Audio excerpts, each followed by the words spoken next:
ఎంఎస్టీవీకి స్వాగతం. రెండు తెలుగు రాష్ట్రాల ప్రజలకు నమస్కారాలు.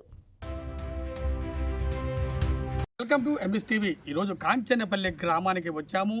తెలంగాణ జిల్లా, భద్రాద్రి కొత్తగూడెం జిల్లా. అయితే ఇక్కడ మరి వైస్ ఉప సర్పంచ్గా గెలిచినటువంటి మీ పేరు అశోక్ కుమార్ని కొన్ని విషయాలు తెలుసుకుందాం. చెప్పండి సార్, మీరు ఏ పార్టీ తరఫున గెలిచారు? అదేవిధంగా గెలిచిన తర్వాత ఎలా ఫీల్ అవుతున్నారు? గెలిచిన తర్వాత మరి సమాధానం ఏం విధంగా చెప్తున్నారు ప్రజలకు? అందరికీ నమస్కారం. ఎంఎస్ న్యూస్కి ధన్యవాదాలు. మారుమూల ప్రాంతానికి వచ్చి నన్ను ఇంటర్వ్యూ చేసినందుకు నేను గర్విస్తున్నాను.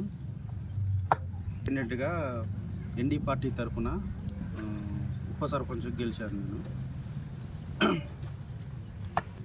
నన్ను గెలిపించిన ప్రజలందరికీ పాదాభివందనం. వంతు సహకారాలు నేను అందిస్తారనేసి నేను భావిస్తున్నాను. గెలిచారు కదా, గెలిచిన తర్వాత మరి ఎటువంటి అభివృద్ధి సంక్షేమ కార్యక్రమాలు చేశారు, ఇంకా ముందు కూడా చేయబోతున్నారు? అభివృద్ధి అంటే మేము వీధి లైట్లు పెట్టించామండి. కరెంటు పోల్స్ లేని చోట కరెంటు పోల్స్ చేయించాము. కంగ్రాచులేషన్స్.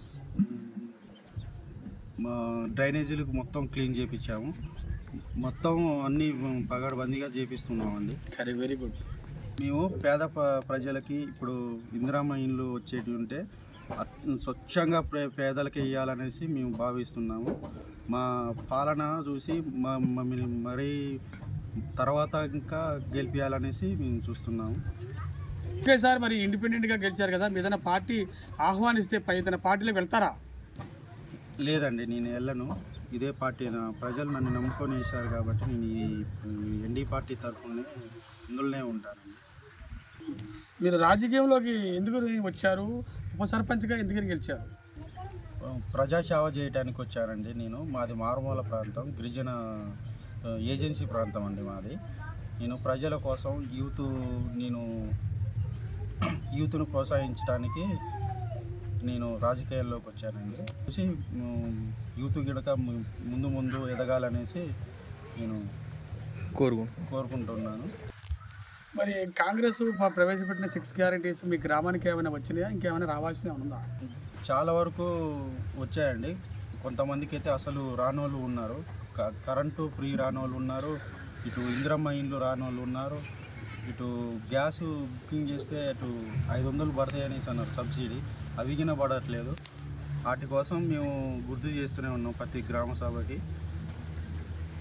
ఓవరాల్గా పర్లేదండి, కొంతమందికే రాలేదు. మెయిన్గా మీ గ్రామంలో మెయిన్ సమస్య ఏమిటి? ఆ గ్రామంలో మంచినీటి తాగునీటి కోసం సమస్య ఉందండి. మళ్ళీ అందులోటి రోడ్లు కనుక బాగలేదు.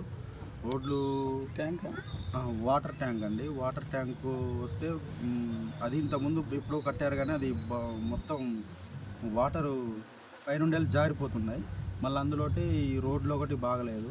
రోడ్లు మళ్ళీ అవకాశం ఇచ్చినందుకు ఎంఎస్ న్యూస్కి నమస్కారం. ఇప్పటి వరకు ఉప సర్పంచ్ గారు అశోక్ కుమార్ గారు యువకుడు, ఉత్సాహవంతుడు, ఈ గ్రామానికి మేలు చేయాలి తప్ప ప్రజాసేవ చేయడానికే వచ్చానని చెప్పి ఇప్పుడు చెప్పుకుంటున్నాడు. మరి ఈ గ్రామం ఆదర్శ గ్రామంగా మారాలని మేము కోరుకుంటున్నాం. ఈ గ్రామ సమస్యలు కూడా తీరాలని మేము ఆశిస్తున్నాం. Thank you very much. MS media, ప్రతి చోట ప్రజల మాట.